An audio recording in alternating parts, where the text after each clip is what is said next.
Yes, I am a frog. And yes, my editors told me this video needed more engaging audio dynamics for the algorithm. So, enjoy the squeaks. Oh my God!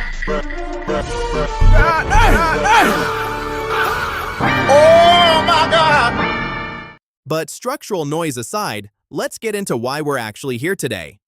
If you've been following this channel, you know I don't care much for the polished, comfortable versions of history people like to pass around. I like the messy data, the stuff that gets left out because it didn't fit the worldview of whoever was holding the pen at the time. And right now, we need to talk about how a massive historical bias completely broke our understanding of one of the largest empires in the ancient world. Picture a woman in the Inca Empire. What do you see? Maybe she is weaving. Maybe she is caring for children near a stone hearth. Maybe she is waiting for a man to return from war, from the fields, from the mountains. That image feels old. It feels settled. It feels like history, but it is not history. It is a lie someone told you, and today you are going to find out why.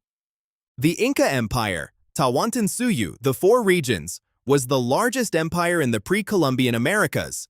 At its height, it stretched over 4,000 miles along the western coast of South America, encompassing what is now Peru, Bolivia, Ecuador, Chile, Argentina, and Colombia. It was built on roads, on astronomy, on an agricultural system so sophisticated it could feed millions at altitude. And it was built in no small part by women. Not in the margins, not in the background, at the center. But you would not know that from most of what you have been taught. Here is where the lie begins. When Spanish conquistadors arrived in the 16th century, they did not come as neutral observers. They came as soldiers and clergymen from one of the most aggressively patriarchal societies in the world. They brought with them a very specific framework for understanding gender, one that placed men at the top of every hierarchy, in every domain, without exception. When they encountered Inca society, they filtered everything they saw through that framework. They wrote the records, they drew the conclusions, and for the next 500 years, historians largely read those records and accepted them. The result is a version of Incan womanhood that looks suspiciously like a 16th century Spanish fantasy. Let's start with something concrete. You have almost certainly heard of the chosen women, the Acllas. Spanish chroniclers describe them as the virgins of the sun, cloistered, passive, devoted entirely to weaving and ritual purity, sequestered away from the world in stone compounds called Acllas. The image that was passed down is of a kind of Andean convent. Women locked away. Sacred, yes. Powerful, no.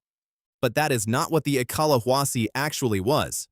Researcher Gary Urton, who spent decades studying Inca administrative and record-keeping systems, and archaeologist Joanne Pillsbury, whose work on Andean court culture redefined how scholars understand elite women's roles, have both pointed to the same fundamental problem. The Spanish chroniclers were describing what they expected to see. The Acllas was not a convent. It was a state institution. The Acllas were specialists. They were trained in textile production that functioned as the primary currency of the Inca economy, in the fermentation and production of chicha, the sacred maize beer that powered every major political, religious, and military event in the empire, and in the preservation of ritual knowledge that the state could not afford to lose. These were not passive women. These were women the empire ran on. Textiles in Tawantinsuyu were not decorative objects. Anthropologist Gary Urton and archaeologist Carrie Brezine's research on the quipu, the knotted string recording system used by the Inca, has revealed that textiles encoded information, status, identity, and tribute records. The finest textiles, called kumbi, were more valuable than gold. They were used as diplomatic gifts, as offerings to the gods, as payment to soldiers and laborers on the state road system. The women who produced kumbi were not doing craft work. They were operating the Inca equivalent of a central bank. When Spanish soldiers melted down Inca gold and silver into ingots to ship back to Europe, they destroyed a treasury. But the textile treasury, the real one, had already been dismantled the moment the Acllas system collapsed. And that collapse was invisible to them, because they never understood what they were looking at. Now go back further. Before the empire, before the roads and the stone cities and the administrative apparatus, go back 9,000 years into the Andean highlands, In 2020, a research team led by bioarchaeologist Randy Haas published findings from the Willamaya Pacha burial site in the high-altitude Puna grasslands of southern Peru, roughly 500 kilometers from Machu Picchu.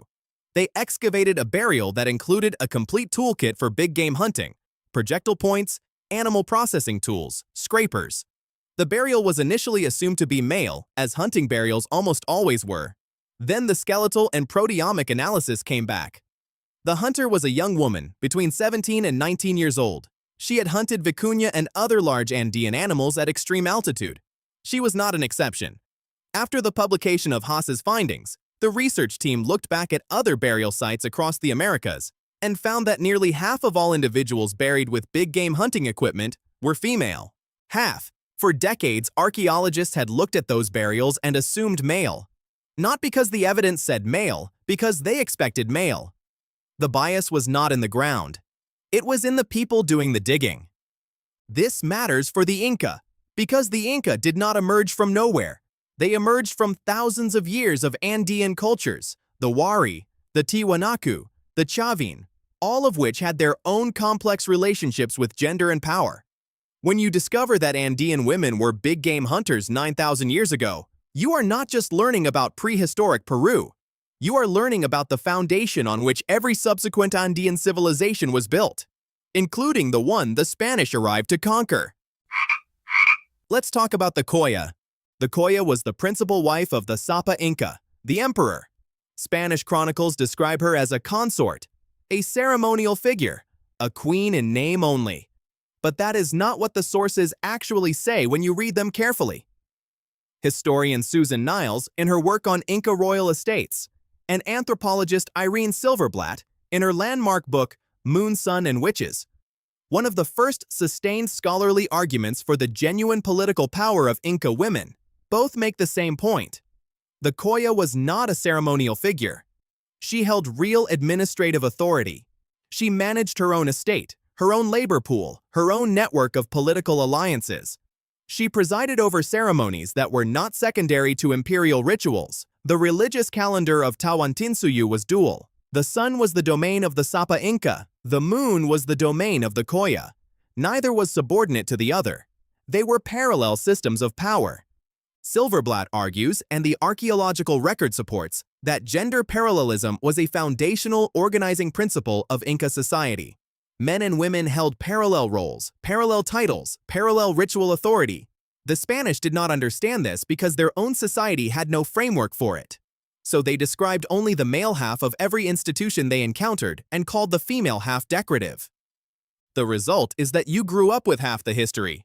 Think about the Mamacona, the elder women who supervised the Acllas, trained the younger Acllas, and served as high priestesses in the lunar cult.